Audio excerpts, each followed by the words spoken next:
જી નમસ્કાર, હું ટીઆર જાદવ. અમારી ચેનલમાં ફરીથી એક નવા વિડીયોમાં તમારું સ્વાગત છે. મિત્રો, તમે બધા મસ્ત છો, મજામાં છો? મિત્રો, આ વિડીયોમાં વાત કરીશું જીએસઆરટીસી હેલ્પર ભરતી 2026, જે દિવ્યાંગ ઉમેદવારો માટે ખાસ ભરતી આવેલી હતી. તો તેનું ઓએમઆર લેખિત પરીક્ષા માટેનું જે કામચલાઉ મેરિટ લિસ્ટ જાહેર થઈ ગયું છે.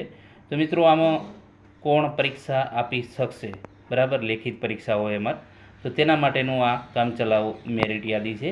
તો તેના વિશે આ વિડીયોમાં ચર્ચા કરીશું. તો તમે અહીં જોઈ શકો છો, ગુજરાત રાજ્ય માર્ગ વાહન વ્યવહાર નિગમ મધ્યસ્થ કચેરી રાણીપ અમદાવાદ, જેની મિકેનિકલ સાઇડની હેલ્પર કક્ષાની જાહેરાત ક્રમાંક જીએસઆરટીસી 2025-26-47 અને દિવ્યાંગ ઉમેદવારો માટે જે ખાસ ભરતી ઝુંબેશ હતી. તો એ જગ્યાઓ ભરવા માટે ઉમેદવારોને ઓએમઆર લેખિત પરીક્ષા માટે બોલાવવા માટેની કામચલાઉ મેરિટ યાદી છે. તારીખ 29/4/2026. નિગમની જે મિકેનિકલ સાઇડની હેલ્પર કક્ષાની જાહેરાત ક્રમાંક જીએસઆરટીસી 2025-26-47ની દિવ્યાંગ ઉમેદવારો માટે ખાસ ભરતીની જગ્યાઓ ભરવા માટે ઉમેદવારો પાસેથી જે ઓનલાઈન અરજીપત્રકો મેળવવા માટે ઓજસની જે વેબસાઇટ ojas.gujarat.government. ઉપરથી તારીખ 13/2/2026થી 12/3/2026 સુધી જે આ જાહેરાત પ્રસિદ્ધ કરવામાં આવેલ. આ જે જાહેરાતમાં પ્રસિદ્ધ કરાયેલ જગ્યાઓ તેમજ જાહેરાતની સૂચના ક્રમાંક એની જે પેટા સૂચના નંબર 6માં જે લઘુત્તમ શૈક્ષણિક લાયકાત તરીકે આઈટીઆઈના જે 55% વેઇટેજ તથા જે અગ્રતા માટે જે વધારાની જે શૈક્ષણિક લાયકાત તરીકે એપ્રેન્ટિસના 15% વેઇટેજ, એમ કુલ 70% વેઇટેજમાંથી મેળવેલ વેઇટેજના આધારે ઓએમઆર લેખિત પરીક્ષા માટે બોલાવાપાત્ર નીચે મુજબ ઉમેદવારોને કામચલાઉ મેરિટ યાદી તૈયાર કરવામાં આવેલ છે. એટલે કે જે આપણે અગાઉ જે પ્રમાણે સૂચના પ્રમાણે વાત કરેલી કે આઈટીઆઈના 55% તમારા, જે તમારે આઈટીઆઈના માની લો કે 80% છે, તો 80%ના જે 55% ગણવાના છે.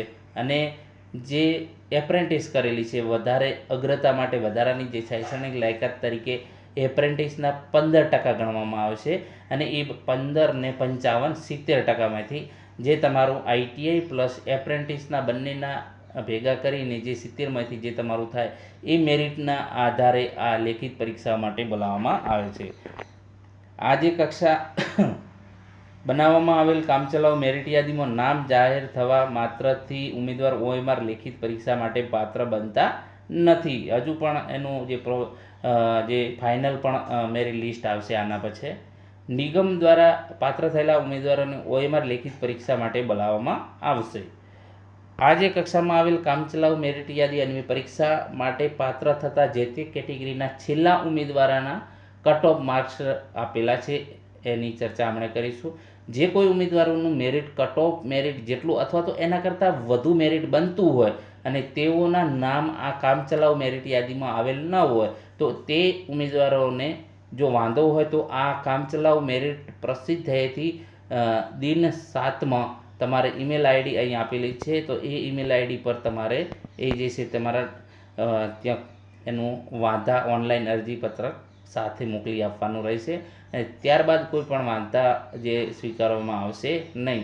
એટલે કે જે અહીં મેરિટ અટક્યું છે એનાથી જો તમારે વધારે હોય અને જો તમારું નામ નથી, તો જે ઈમેલ આઈડી આપેલી છે તો એમાં એ વાંધા અરજી ભરી અને તમારે જે વેબસાઇટ મતલબ કે જે તમને આપેલી છે ઈમેલ આઈડી એના ઉપર તમારે મોકલવાનું રહેશે.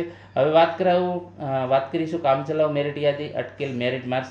તો દિવ્યાંગતા એ કેટેગરીના ઉમેદવારો માટે 26.824 અટક્યું છે. દિવ્યાંગતા બી કેટેગરી માટે 27.181 અને સી કેટેગરી માટે 24.750. દિવ્યાંગતા ડી અને ઈ કેટેગરીના ઉમેદવારો માટે 32.450 અટકેલો છે. મેરિટ ગણવાની પદ્ધતિ છે આઈટીઆઈમાં મેળવેલ ટકા ઇન્ટુ 55/100 એટલે તમારા માર્ક્સ. પછી એપ્રેન્ટિસમાં જે તમે માર્ક્સ મેળવેલા છે એના 15% ભાગ્યા 100, એ પ્રમાણે તમારે આઈટીઆઈમાં મેળવેલ ટકા એના 55% અને એપ્રેન્ટિસના 15%, બરાબર. બંનેનું કુલ મેરિટ 70માંથી જે તમારે એનું સરવાળો કરી દેવાનો, જે પણ એ બંને તમારું મેરિટ.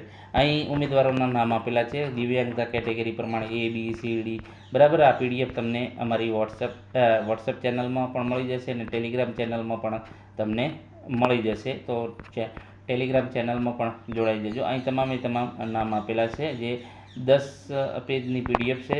તો મિત્રો, આ જે છે કામચલાઉ મેરિટ યાદી GSRTC જાહેર કરી દીધી છે અને એના પછી ફાઇનલ મેરિટ યાદી આવશે. એના પછી તમારે પરીક્ષા તારીખ જાહેર થશે.